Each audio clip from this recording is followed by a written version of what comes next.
Hello everyone, டேஸ்ட்டாகவும் ஹெல்த்தியாகவும் சமைக்கணும்னா முதல்ல நம்ம சேனலை சப்ஸ்கிரைப் பண்ணிவிடுங்க. வாங்க இப்போ பாசிப்பயிறு தோசை எப்படி பண்ணுறதுன்னு பார்க்கலாம்.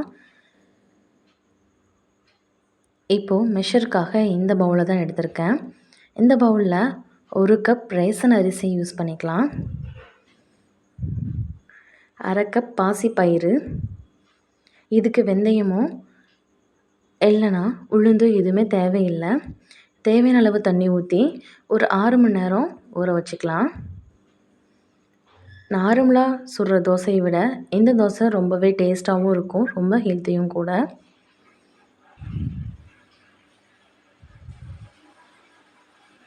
இப்போது நல்லா அரைச்சி எடுத்துக்கலாம்.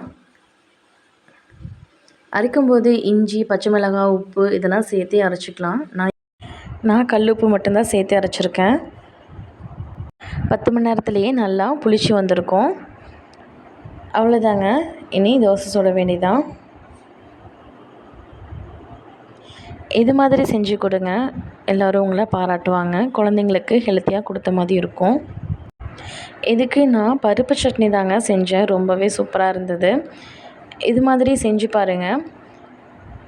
செஞ்சு பார்த்துட்டு கமெண்ட் பண்ணுங்கள். பிடிச்சிருந்தா லைக் பண்ணுங்கள், ஷேர் பண்ணுங்கள். மறக்காமல் நம்ம சேனலை சப்ஸ்கிரைப் பண்ணிவிடுங்க. தேங்க்ஸ் ஃபார் வாட்சிங்.